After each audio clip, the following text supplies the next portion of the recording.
Hi pages, welcome to episode 11।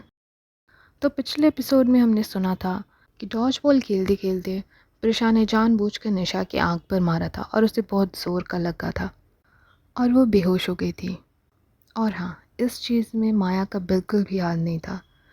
उसे तो पता भी नहीं था कि आखिर प्रिशा ने ऐसा किया क्यों। लेकिन प्रिशा उसे बता ही नहीं रही थी कि आखिर हुआ क्या है उन दोनों के बीच में, कि आखिर प्रिशा उसे इतनी ज़्यादा नफ़रत करती ही क्यों है। और हाँ, जबकि उसकी कोई गलती नहीं थी, फिर भी वो सोच रही थी कि उसी की वजह से शायद माया और निशा लड़ रहे हैं।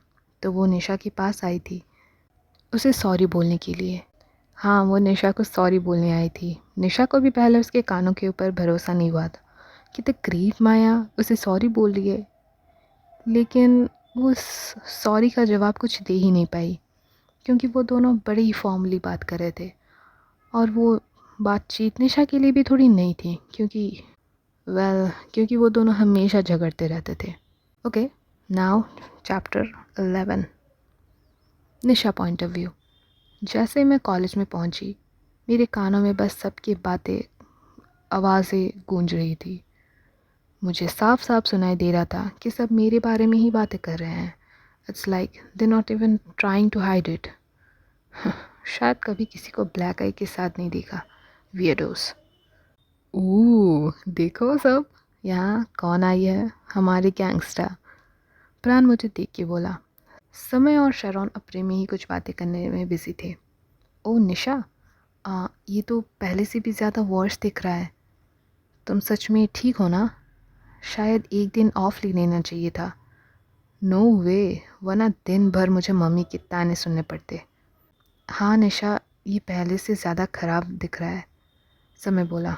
ओ प्लीज़, मुझे पता है तुम जेलस हो मुझसे, क्योंकि you can pull this off, है ना प्राण?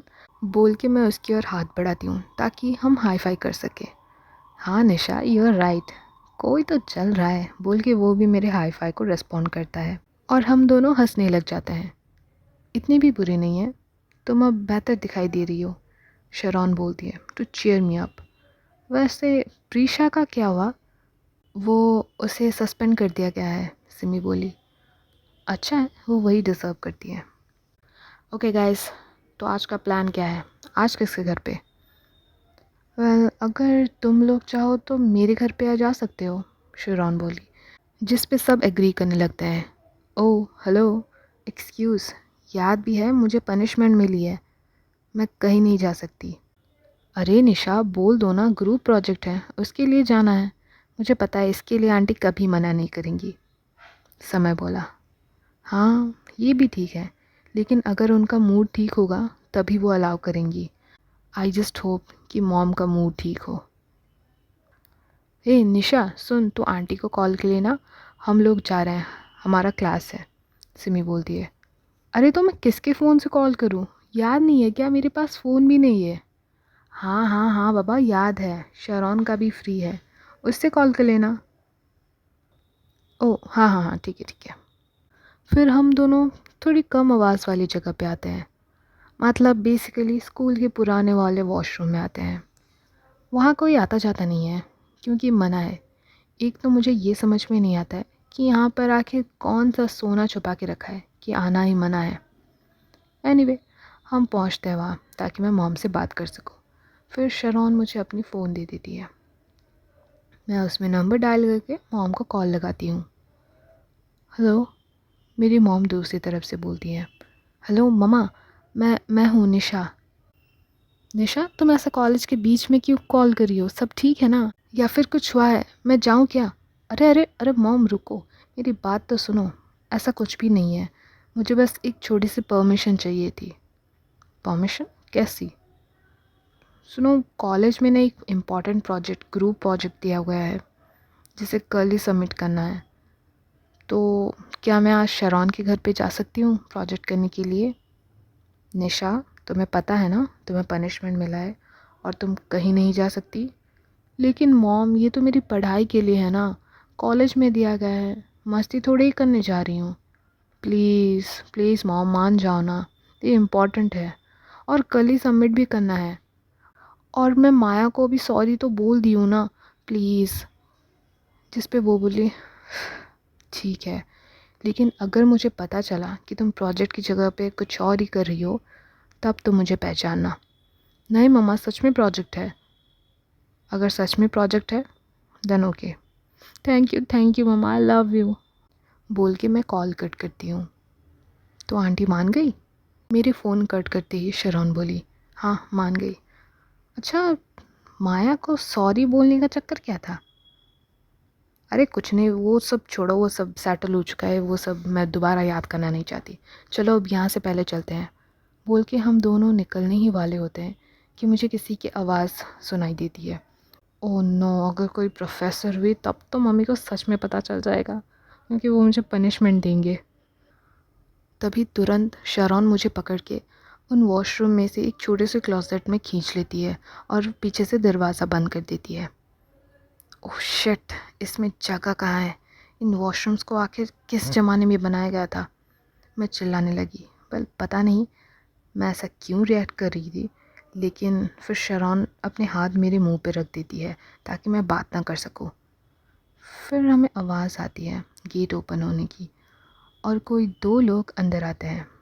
मेरे मन में बस एक ही चीज़ चल रही थी, अगर मुझे ये लोग पकड़ लिए और मेरे घर में कंप्लेन चला गया तब तो मेरी हॉकी की टूर्नामेंट गई, क्योंकि यहाँ आने के लिए मुझे पहले ही 2 वार्निंग मिल चुके थे। लेकिन फिर मुझे माया की आवाज़ सुनाई देती है और मैं थोड़ी रिलैक्स हो जाती हूँ। थैंक गॉड कोई प्रोफेसर नहीं है। लेकिन अब भी मैं बाहर नहीं जा सकती। क्यों? क्योंकि वो अगर हम दोनों को एक ही वॉशरूम में देख ली ना तो पता नहीं वो क्या ही सोचेगी। वैसे भी उसे मैं लेस्बो लगती हूँ। मैं ये सब सोच ही रही थी कि तभी शरौन मुझे इशारे में बोलती है कि बस माया है, हमें बाहर चले जाना चाहिए। ये जगह बहुत ही छोटी है। क्या? नो नो नो, इससे पहले जाने दो। लेकिन कि वो और भी बोलना चाहती थी, लेकिन इस बार मैं उसके मुंह पे हाथ रख देती थी ताकि वो कुछ भी और बोल ना सके। वो एकदम से एक जगह पे फ्रोज़ हो जाती है एंड उसके आई बॉल्स बड़े होने लगते हैं। मैं इस चीज़ को इग्नोर करती हूँ और अपना ध्यान माया पे लगाती हूँ। बस थोड़ी ही देर बाद फिर गेट खोलने की आवाज़ आती है और वॉशरूम में पूरा सन्नाटा छा जाता है। मतलब वो अब जा चुकी है। चलो चले, शायद वो लोग चले गए बोल के मैं दरवाज़ा खोलती हूँ और भाग के वहाँ से बाहर आती हूँ। And to my shock Maya madam अब भी वहीं थी और मुझे अचानक बाहर निकलते देख वो भी चौंक गई। निशा, व्हाट द हेल? और फिर शरौन भी वहाँ से बाहर निकलती है। उसके कान एकदम लाल हो चुके थे, टमाटर के जैसे। और माया हम दोनों को बारी बारी से देखने लगती है। तुम दोनों एक साथ वहाँ पे? नहीं नहीं नहीं, वैसा कुछ भी नहीं है। मैं जल्दी से मना करती हूँ, ये सोच कर कि ये कितना ज़्यादा वियर्ड लग रहा होगा। हमें लगा कि कोई प्रोफेसर आ रही हैं और इसीलिए हम चुपचाप बस वहाँ पे छुप गए थे। एनीवे हम जा रहे हैं बोल के मैं जाने लगी, लेकिन पता नहीं शरौन और माया के बीच में क्या चल रहा था। एक दूसरे को ऐसे क्यों घूर रहे थे जैसे वो दोनों कोई स्टेयरिंग कंपटीशन में हो। तो मैं वापस आई और फिर से शरौन को खींचते हुए साथ बाहर लेके गई। क्या था वो? मुझे लगा तुम दोनों दोस्त हो। मैं शरौन से पूछी। क्या? बिल्कुल भी नहीं, वो जल्दी से मना कर देती है। ओके। फिर हम दोनों चुपचाप लाइब्रेरी की ओर चलने लगे।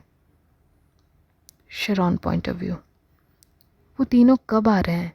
निशा से पूछी टीवी लगाते हुए। हाँ आ ही रहे होंगे। आज का दिन बहुत ज़्यादा डिस्टर्बिंग लग रहा है। मतलब उस वॉशरूम में जो भी हुआ, क्या सच में निशा को पता नहीं है कि मैं उसके बारे में कैसा फ़ील करती हूँ? कुछ भी ठीक नहीं चल रहा है। एनीवे वो ठीक मेरे साइड में ही बैठी है। निशा ये लो, तुम ही ढूंढ लो क्या देखना है।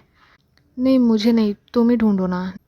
निशा प्लीज़ बोल के मैं डक लिप्स करती हूँ, जिस पे वो मेरे लिप्स को अचानक से पकड़ लेती है। नो नो नो, ये पाउटिंग नहीं चलेगा, तुम्हें ही लगाना होगा कोई भी शो। वो मेरे बहुत ज़्यादा क्लोज थी कि मेरी धड़कनें एकदम से तेज़ होने लगी। लग रहा था कि मेरी दिल अभी बस फटने ही वाली है। शरौन, तुम ठीक हो ना? तुम्हारे गाल ऐसे लाल क्यों हो गए हैं? बुखार तो नहीं है ना? तुम्हें नहीं, मुझे कुछ भी नहीं हुआ है, बोल के मैं उसके हाथ अपने लिप्स से निकालती हूँ और तुरंत वॉशरूम की ओर भाग जाती हूँ। वरना मैं कैसे एक्सप्लेन करती कि मैं ऐसे लाल क्यों हो गई अचानक से। निशा पॉइंट ऑफ व्यू, पता नहीं ऐसे क्यों अचानक से भाग गई। सॉरी, वो मुझे वॉशरूम जाना था, काइंडा इमरजेंसी, बोल के हंसते हुए शरौन बैठ गई।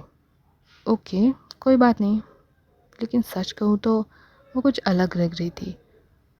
मैं कुछ भी बोली नहीं, बस उसे सस्पिशियसली देखने लगी, किसी क्रीप की तरह। टिंग डोंग। जैसे ही डोर का बेल बजता है, शरौन तुरंत भागती है खोलने के लिए। लगता है कोई किसी को मिस कर रही है।